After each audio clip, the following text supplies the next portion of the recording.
चैतन्य महाप्रभु भी कह रहे हैं, साधु संग सर्वशास्त्र कहे, लव मात्र साधु संगे सर्व सिद्धि है।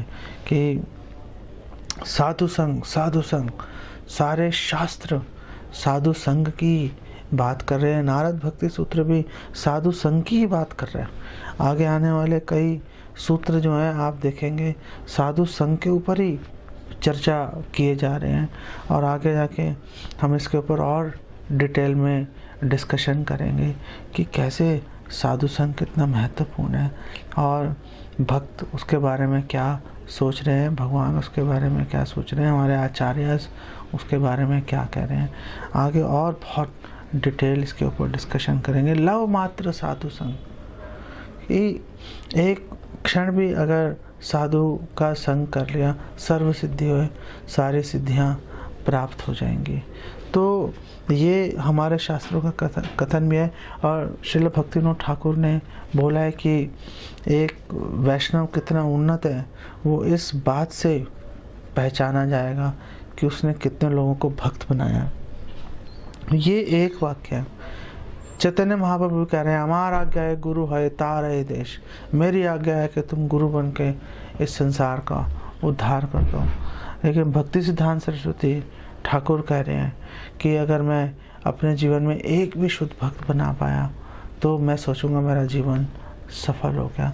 तो इतनी कॉन्फ्लिक्टिंग स्टेटमेंट्स हैं, तो हम इसको कैसे समझे। ऑफ कोर्स हमने घर घर जाकर नित्यानंद प्रभु की तरह, हरिदास ठाकुर की तरह हम घर घर जाकर लोगों के पैर पकड़कर लोगों को भक्ति में जुड़ने के लिए हम लोगों को प्रार्थना करना चाहते हैं, प्रेरित करना चाहते हैं। लेकिन हमें ये सावधान रहना चाहिए कि हम हमेशा शुद्ध भक्ति के प्लेटफॉर्म पे बात करें।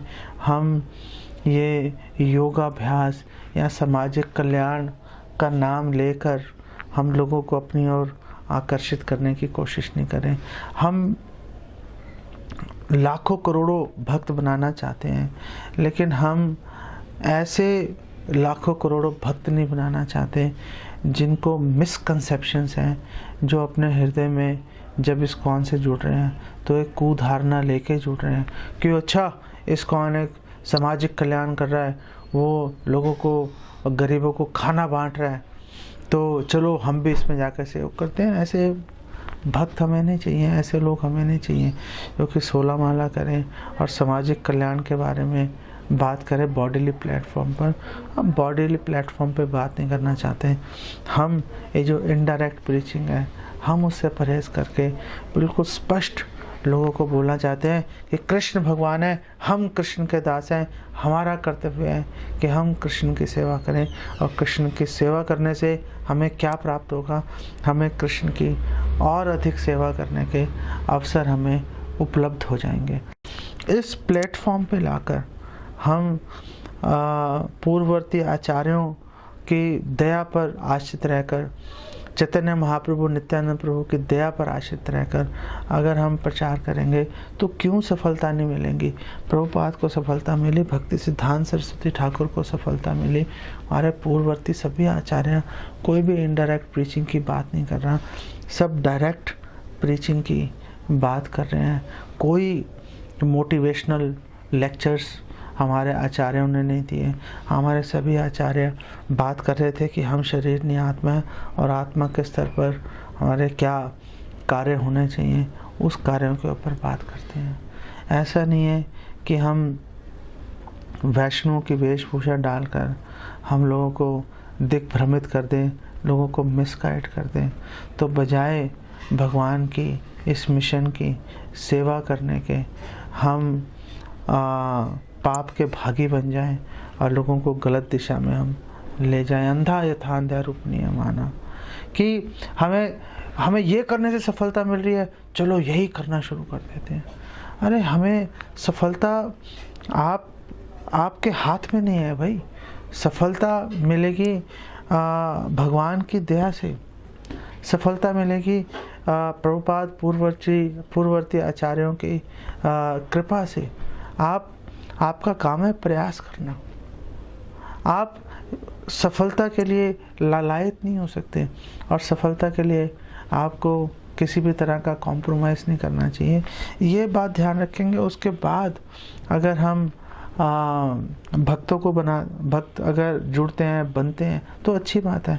मैं आपको उदाहरण देता हूँ कि हम इस्कॉन में बहुत अच्छी बात है कि बहुत सारे प्रोजेक्ट्स चलते रहते हैं, अलग अलग मंदिरों की स्थापना की जा रही है, लेकिन उसमें मंदिरों के निर्माण के लिए पैसा इकट्ठे करने की एक प्रेशर हमेशा सिर पे बना रहता है। और एक दो जगह मैंने देखा है कि पैसा इकट्ठा करना ज़्यादा महत्वपूर्ण हो जाता है, बजाय कि प्रचार करने के, बजाय कि लोगों को शिक्षा देने के। तो हम इस बात को ही भूल जाते हैं, प्योरिटी इज़ द फोर्स, कि प्योरिटी से, शुद्धता से जो है, वो जो तेज़ी है, वो जो वेग है, वो जो क्षमता है, वो प्योरिटी से आएगी, शुद्धता से आएगी, ना कि हम लोगों को वैकुंठ धाम जाने का प्रलोभन दिखा के और अनेक सुविधाएं उनको त्रायते महतोभ्यात, कि अनेक कष्टों से वो बच जाएंगे, ऐसा बोल के लोगों की जेबों से पैसा निकालने के लिए। आजकल अच्छा भक्त वही आम तौर पे गिना जाता है जो कि कलेक्शन में बहुत एक्सपर्ट है। कलेक्शन करना बुरा नहीं है, लेकिन हमारा मेन उद्देश्य जो है, मुख्य उद्देश्य आध्यात्मिक शिक्षा प्रदान कर रहा है। और आप अगर कलेक्शन करना चाहते हो, वेल, कुछ लोगों को कलेक्शन करने दो, लेकिन जो लोग क्षमता रखते हैं और जो लोग आध्यात्मिक शिक्षा प्रदान कर सकते हैं, उनको पूरा अवसर देना चाहिए आध्यात्मिक शिक्षा प्रदान करने के लिए, लोगों को ट्रेनिंग देने के लिए, ताकि लोग अच्छे से ट्रेन हो जाएं और वो लोग आगे प्रचार कार्य में जुड़े, माया के खिलाफ युद्ध करते हैं।